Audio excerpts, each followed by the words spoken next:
Assalamu alaikum dear students, my name is Mubashra Manzoor. Welcome to my class where we are going to study computer sciences of grade 12. आज का जो हमारा topic है it is focused on local variables. हम आज के पूरे lecture में ये देखेंगे कि लोकल वेरिएबल का क्या मतलब है। अभी तक हमने सिर्फ और सिर्फ वेरिएबल की डिस्कशन की है, हमने ये नहीं देखा कि वेरिएबल की लोकेलिटी क्या होती है या उसकी बाउंड्रीज क्या क्या हैं। So in this lecture we are going to define variables on the basis of their boundaries, on the basis of their accessibility range. So students, जैसे कि मैंने आपसे कहा कि हम इस लेक्चर में डिस्कस करेंगे कि what are local variables and what are the scopes of local variables। जब हम बात करते हैं लोकल वेरिएबल्स की तो उससे पहले just recall the definition of variables. Variables हमारे पास असाइंड मेमोरी लोकेशंस होती हैं जिनमें कोई वैल्यू स्टोर करते हैं हम। Those values are used in the program later on, जो कि देयर इज़ अ पॉसिबिलिटी के वेरिएबल्स हम उनको डिफाइन करते हैं जिनकी वैल्यूज़ चेंज होने के चांसेस हों इन आर प्रोग्राम्स या अपडेट होने के चांसेस हों। That is why we call them variables because the values can vary. अभी तक हमने ये बात डिस्कस नहीं की कि इन वेरिएबल्स का कुछ सर्टन लाइफ टाइम होता है in R programs. They are created and they are destroyed then.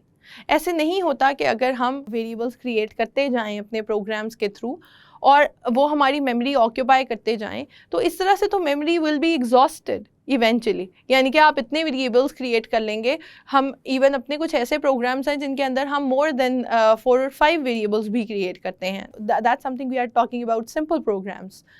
तो इसका मतलब ये है कि उनका एक सर्टन लाइफ टाइम होता है और उनकी एक सर्टन बाउंड्री होती है। तो that is why we are talking about local variables and their scope और देयर लिमिटेशन, देयर बाउंड्रीज। ठीक है, इसका मतलब ये है कि कुछ ना कुछ बाउंड्री है जो सेट है जहाँ तक आप उसको एक्सेस कर सकते हैं, जहाँ तक आप उसको यूज़ कर सकते हैं।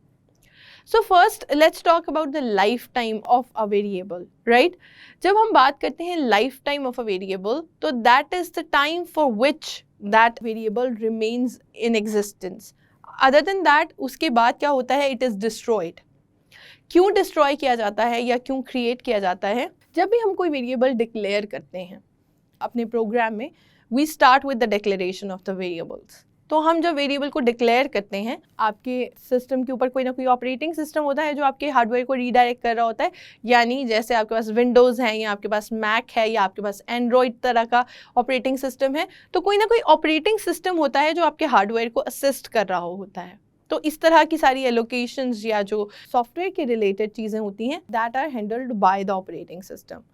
तो जब हम ऑपरेटिंग सिस्टम की बात करते हैं तो operating system helps assigning certain memory location to the variables, right. जब हमने वेरिएबल डिक्लेयर किए तो उसको कुछ मेमोरी लोकेशन एलोकेट हो जाती है depending on their data types. ये हमने बात पहले भी डिस्कस की थी कि अगर वो इंटीजर टाइप का है इसका मतलब है उसको 2 या 4 बाइट जो है वो असाइन होंगे। सिमिलरली कैरेक्टर है तो उसको 8 बिट्स या 1 बाइट्स ही असाइन होगा। वेरिएबल्स मेमोरी को ऑक्यूपाई करते हैं तो they can not be done for infinite time, क्योंकि फिर तो हमारी मेमोरी एग्जॉस्ट हो जाएगी या हमारी लोकेशंस ही फिल हो जाएंगी।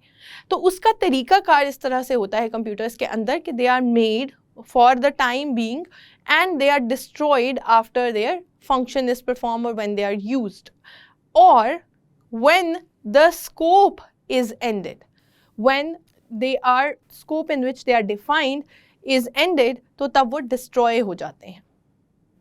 डिस्ट्रॉय होने का सिंपल मतलब ये है ऑपरेटिंग सिस्टम वो वाली मेमोरी जो है वो वापस ले लेता है और उसको दोबारा यूज़ कर लेता है, रीयूज़ कर लेता है किसी प्रोग्राम की असाइनमेंट के लिए या किसी और वेरिएबल्स की असाइनमेंट के लिए।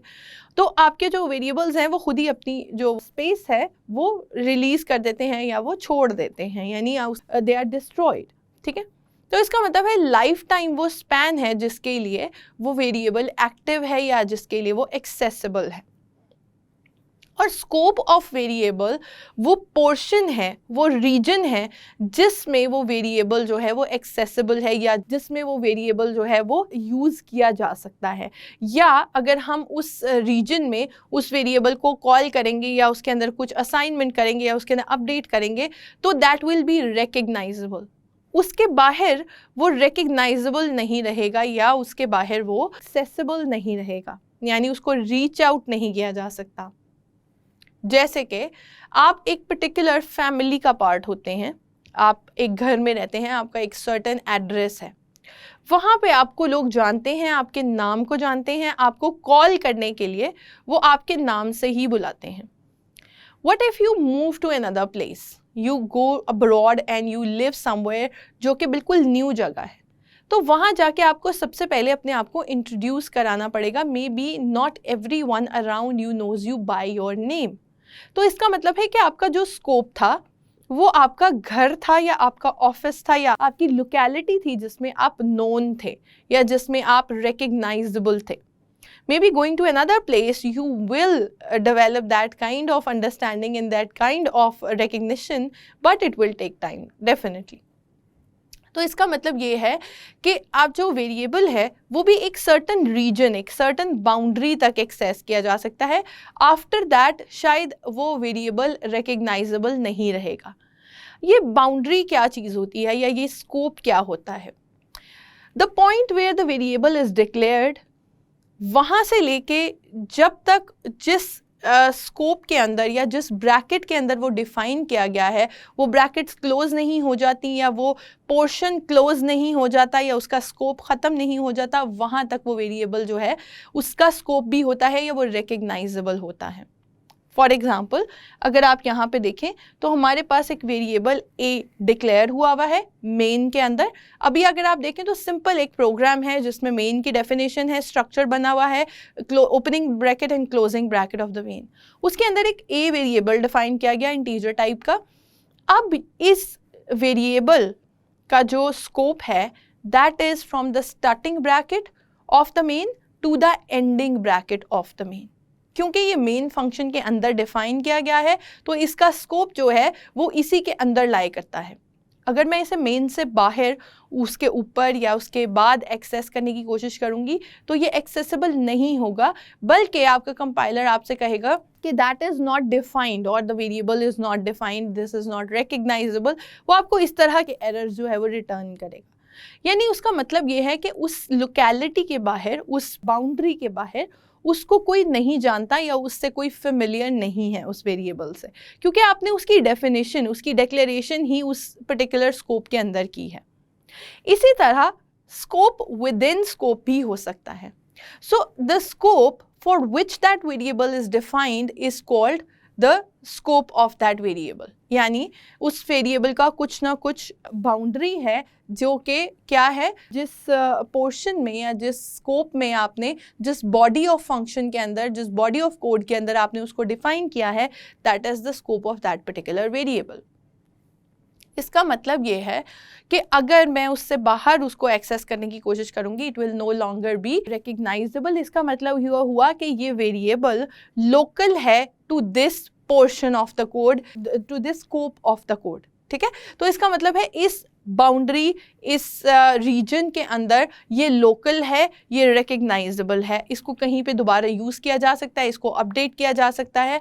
लेकिन as long as the program is executed, starting bracket of main to the ending bracket of main, जैसे ही ये execute होता है तो उसके बाद वो variable A will be destroyed। यानी ऑपरेटिंग सिस्टम उसकी मेमोरी लेके किसी और को दे देगा, असाइन कर देगा। सो अगर आप देखें तो life time of the variable starts with the execution and remain there till the execution of that program. उसके बाद वो डिस्ट्रॉय हो जाता है और उसी की स्पेस किसी और को एलोकेट हो जाती है या एम्प्टी पड़ी रहती है या किसी और काम के लिए यूज़ हो जाती है। तो ये सारा का सारा काम कंट्रोल कौन कर रहा होता है? Operating system. एलोकेशन किसको करनी है, किसको कितना पोर्शन असाइन करना है, that is all done by operating system. तो लाइफ टाइम भी हमने देख लिया और हमने ये देखा कि ये वेरिएबल जो है that is local to this region. तो अगर ये इस वेरिएबल के लिए लोकल रीजन है तो इसका मतलब है ये वेरिएबल क्या है, लोकल टू दिस रीजन। ठीक है, तो हमने दो तीन चीज़ें देखी। हमने देखा कि लोकल वेरिएबल क्या होता है, हमने ये भी देखा उसका लाइफ टाइम क्या होता है, हमने ये भी देखा कि उस लाइफ टाइम के अराउंड उसका रीजन कितना डिफाइंड है, उसका स्कोप कितना डिफाइंड है। अब जब हम बात करते हैं स्कोप ऑफ अ फंक्शन की, तो लेट्स टेक एन एग्जांपल। आप इस कोड को ज़रा गो थ्रू करें या इसके ऊपर नज़र डालें तो आपको पता चलेगा कि हमने दो वेरिएबल्स डिफाइन किए हैं यहाँ पे। एक n काउंट के नाम से वेरिएबल डिफाइंड है और एक chk के नाम से डिफाइंड है। कोई भी नाम आप इसको दे सकते थे। अगर आप मुझे ये बता सकें कि स्कोप ऑफ एन काउंट और स्कोप ऑफ CHK, क्या ये दोनों सेम स्कोप्स में होंगे? अगर आपका आंसर नहीं है तो आपका आंसर बिल्कुल ठीक है, क्योंकि अगर आप देखें तो scope of an count is from the beginning of its declaration, जो कि मेन के फौरन बाद हो रही है। मेन का जो स्कोप है या मेन की जो बाउंड्री है मेन फंक्शन की, that is the scope for that particular local variable which is called n count. N count की जो बाउंड्री है, यानी एन काउंट कहाँ तक एक्सेसिबल है, इस पर्टिकुलर रीजन तक विच इज मेन का फंक्शन। उस मेन के फंक्शन में आप कहीं भी उसको कॉल करेंगे, it will be accessible even with in any other if condition, in any other function, in any other loop, कहीं भी आप उससे कॉल करेंगे, उसे यूज करेंगे, it will be accessible. But if you talk about the CHK variable, यानी कि अगर आप CHK वेरिएबल को देखें तो it is defined with in the body of if. Body of if he इसका स्कोप है। इफ की स्टार्टिंग ब्रैकेट और एंडिंग ब्रैकेट, इफ की जो बॉडी है या स्कोप ऑफ द प्रोग्राम है, वो ही इस वेरिएबल का, CHK वेरिएबल का स्कोप है या उसकी बाउंड्रीज हैं। इसका मतलब है CHK is local to if only, this if program only. ये इसके बाहर एक्सेसिबल नहीं है। अगर मैं इससे बाहर इसे कॉल करने की कोशिश करूंगी या यूज़ करने की कोशिश करूंगी, इट विल टेल मी कि ये अनडिफाइंड है या फिर ये प्रॉपरली डिफाइन नहीं हुआ हुआ, यानी the compiler does not recognise that.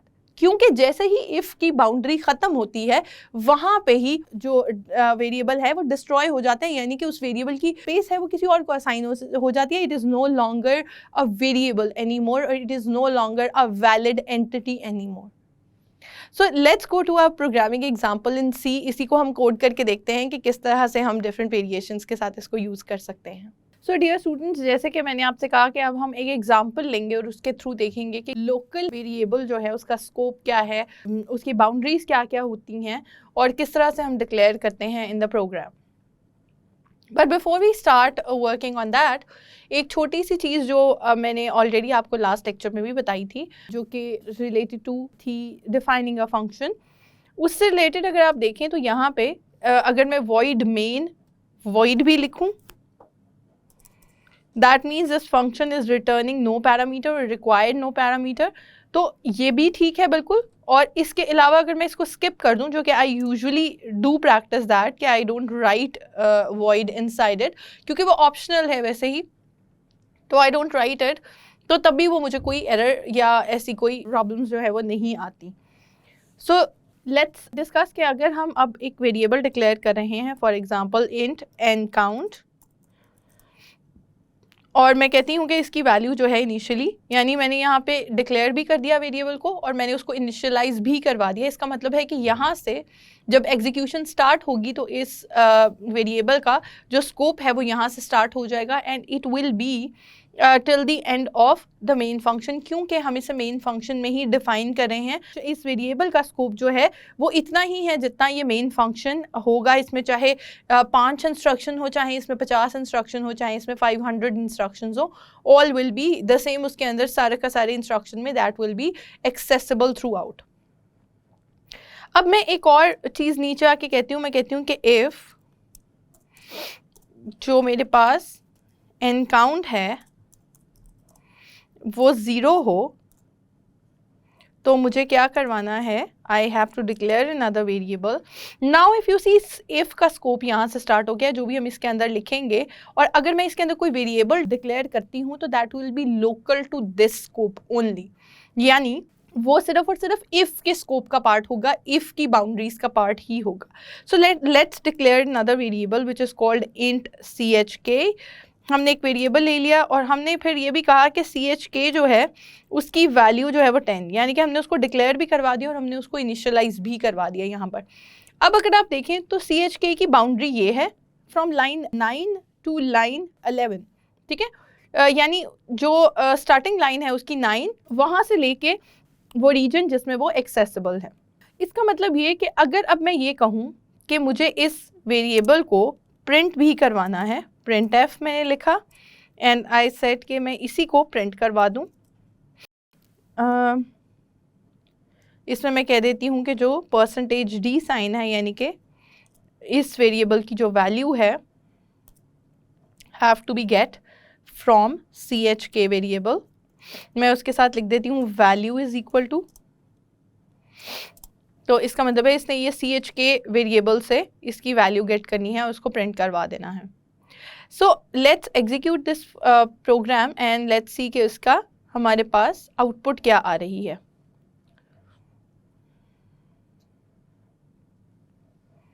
Now if you see ये प्रोग्राम रन हो गया है एंड इट सेज के वैल्यू इज इक्वल टू 10, क्योंकि जो CHK वेरिएबल था एक तो वो लोकल था और उसकी जो वैल्यू थी वो 10 थी, जो कि हमने डिफाइन की थी वो 10 थी। सो व्हेन आई सेड कि CHK 10 है और मैंने उसको एक्सेस भी तभी किया है जहाँ पे उसका स्कोप था, तो that is pretty much understandable. इसी तरह अगर मैं ये कहूँ कि काउंट जो वेरिएबल है उसको भी प्रिंट करवा दें, तो अगर मैं उसे कहूँ कि प्रिंट एफ काउंट वेरिएबल जो है उसको भी प्रिंट करवा दें, तो मैं कहती हूँ कि वैल्यू ऑफ काउंट, ऑल्दो हमने उसको डिफाइन शुरू में ही किया था तो हमें पता है कि उसकी वैल्यू क्या है, but just to make it understandable for you कि कहाँ तक उसकी रेंज है ये हम जो है वो देख लेते हैं। इसके बाद मैं इसे कहती हूँ कि ये कहाँ से लेना है, एन काउंट से। तो अब अगर आप देखें, ऑल्दो हम ये पहले भी करते रहे हैं कि हम मेन में कोई वेरिएबल जो है वो डिक्लेयर कराते थे और उसको इफ़ की बॉडी के अंदर या फिर फॉर की बॉडी के अंदर या लूप की बॉडी के अंदर जो है हम उसको यूज़ करते थे repeatedly. So let's do that. अगर हम अभी भी ये कर रहे हैं तो उसने हमें कहा है कि जो वैल्यू इज इक्वल टू 10 है and value of count is equal to 0 है, क्योंकि मैंने बैकस्लैश n नहीं दिया तो उसने मुझ पास कोई भी स्पेसिंग जो है लाइन स्पेसिंग वो नहीं दी। अच्छा, अब मैं यही करती हूँ कि मैं इसी n काउंट को और इसी जो प्रिंट एफ जो ऑफ CHK वेरिएबल है इन दोनों को मैं रिमूव करती हूँ यहाँ से and I bring it outside the scope of if, यानी कि इफ़ के स्कोप के बाहर मैं उसे कहीं पे प्रिंट करवा देती हूँ। मैं कहती हूँ कि यहाँ इसको जो है वो प्रिंट करवा दें और let me right this one first, क्योंकि ये ताकि एग्जीक्यूट हो जाए, अदरवाइज अगर एरर पहली वाली लाइन में आएगा तो दूसरी लाइन भी एग्जीक्यूट नहीं होगी। तो लेट अस डू दैट। इसके साथ मैं \n भी लिख देती हूँ, ठीक है।